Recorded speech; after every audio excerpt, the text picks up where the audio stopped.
Hello everyone, कैसे हैं आप सभी स्टूडेंट। तो आज की इस वीडियो में मैं आपको विनोबा भावे यूनिवर्सिटी में semester third major paper 4 history यानी इतिहास का आप सभी बच्चों को हमने एक वीडियो इससे पहले अपलोड कर दिया था चैनल पे।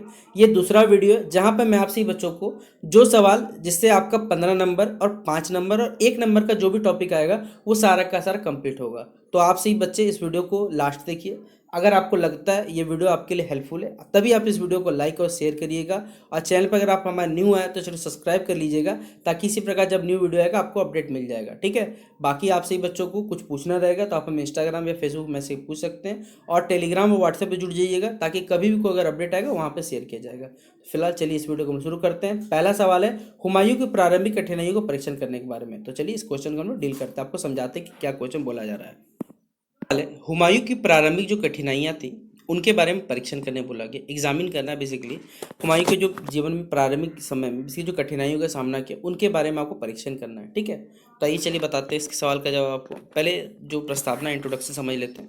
हुमायूं भारत के दूसरे मुगल सम्राट थे। वे बाबर के सबसे ज्येष्ठ पुत्र मतलब सबसे बड़े बेटे थे, और 1530 में जब बाबर की मृत्यु हुई तो बेसिकली मुगल साम्राज्य के शासक बने। हुमायूं को अपने पिता से एक विशाल साम्राज्य तो प्राप्त हुआ, लेकिन उनके साथ बहुत सारी समस्याएं भी मिली और चुनौतियों का सामना भी करना पड़ा।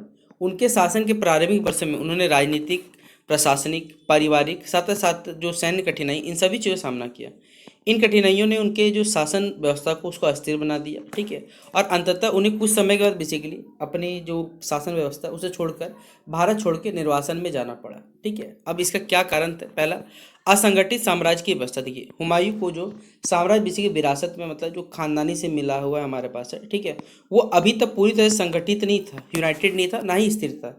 बाबर ने अपनी सैन्य शक्ति के बल पर दिल्ली और उत्तर भारत के बड़े बड़े जो भाग है उस पर अधिकार तो स्थापित कर लिया था, लेकिन प्रशासनिक व्यवस्था को मजबूत करने के लिए उन्हें पर्याप्त समय यहाँ नहीं मिला था। साथ ही साथ साम्राज्य के अनेक क्षेत्रों में जो स्थानीय शासक थे, लोकल जो रूलर्स थे और जो अफगान सरदार थे, वो मुगलों के शासन को स्वीकार करने तैयार नहीं थे। इसलिए हुमायूं की जो शुरुआत हुआ उसी में उसमें विद्रोह और जो असंतोष की भावना है उन सभी चीज़ों का सामना करना पड़ा। खाली राजकोष और आर्थिक संकट। देखिए हुमायूं के सामने सबसे बड़ी समस्या ये थी कि आर्थिक संकट, इकोनॉमिक का देखिए बहुत ज़्यादा दिक्कत था। बाबर ने अपने विजय अभियान और जो सैनिक को पुरस्कार देने में काफ़ी धन खर्च किया था, जिसके कारण जो राजकोष था बेसिकली वो कमज़ोर हो गया था। सैनिकों को वेतन देना था, प्रशासनिक खर्च थे, युद्धों के लिए जो पर्याप्त धन था वो उपलब्ध नहीं था। आर्थिक संसाधनों की कमी के कारण यहाँ पर हुमायूं ने क्या किया, अपनी सेना को मजबूत करने और प्रशासन को प्रभावी बनाने में कठिनाइयों का यहाँ पर महसूस करते थे। फिर भाइयों का असहयोग रहा, क्योंकि आपको मालूम पूरा मुगल वंश में ही है कि भैया भाई भाई को मारेगा, बाप बेटे को मार देगा, बेटा बाप को जेल में डाल देगा, ये कोई बड़ा बात नहीं मुगल खानदान में। ठीक है। मुगल वंश में ये देखा ही गया।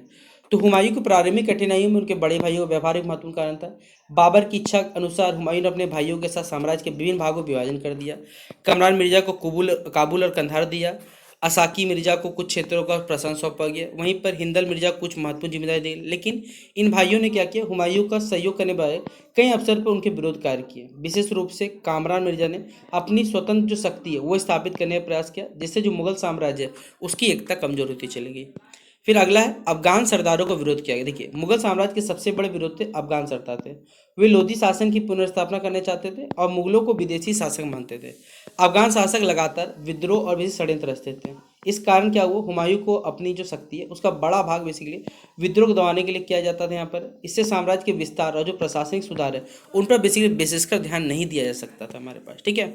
फिर शेर खान का उदय हुआ। हुमायूं की सबसे बड़ी गंभीर समस्या थी, अभी हमने आपको बताया शेर खान के बारे में, यानी शेरशाह सूरी जी के बारे में बताया। उनका तेजी से जो वर्चस्व बढ़ रहा था ये सबसे बड़ा प्रभाव में से एक था।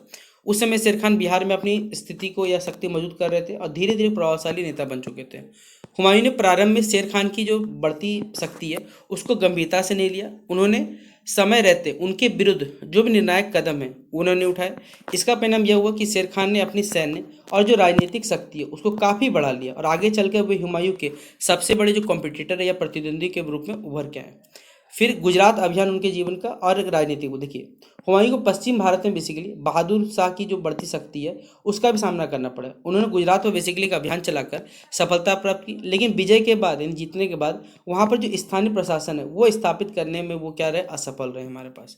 इसी बीच शेर खान ने क्या किया, बिहार और बंगाल में अपनी जो स्थिति है और मजबूत कर ली। यदि हुमायूं बेसिकली स्टार्टिंग में क्या करता, शेर खान पर ध्यान केंद्रित करता, तो संभवतः बेसिकली जो भविष्य में कठिनाई का सामना करना उससे बच सकते थे। प्लस देखिए हुमायूं को निर्णय लेने में बहुत सारी असुविधा थी, ठीक है, ये निर्णय कमजोर थे वो।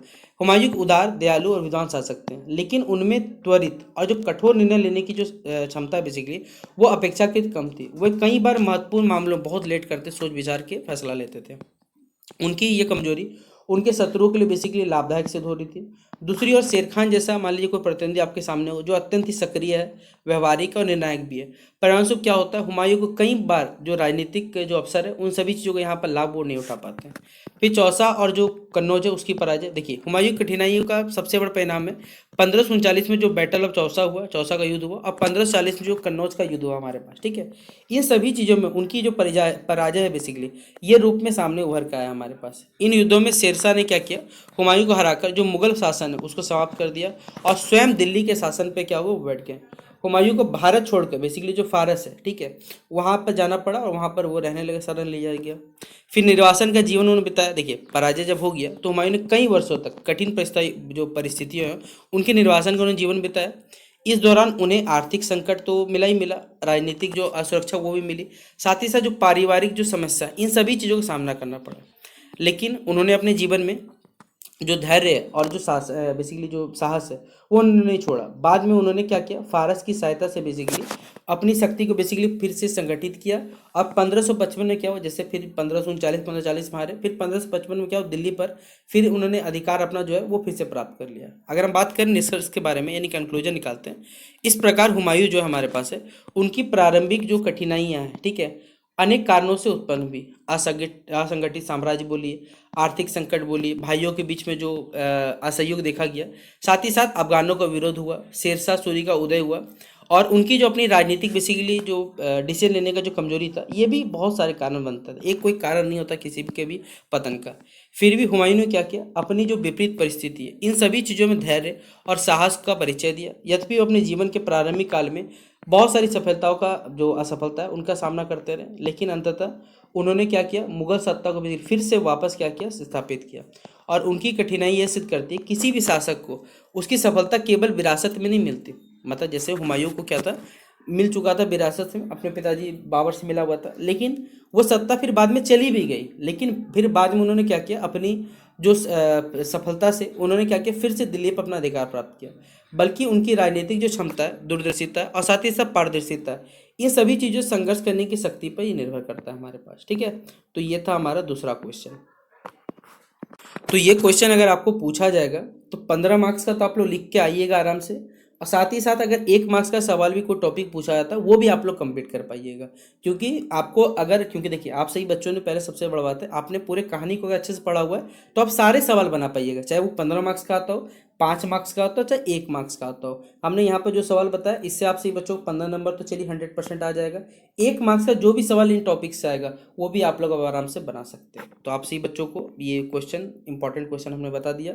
ये वीडियो कैसा लगा कमेंट बॉक्स में बताइएगा, और आप सभी बच्चों को और भी कौन से सब्जेक्ट पढ़ने ये भी कमेंट बॉक्स में जरूर मेंशन करिएगा। फिलहाल इस वीडियो को शेयर करिएगा और मिलते हैं नेक्स्ट वीडियो पे, तब तक के लिए जय हिंद और जय भारत।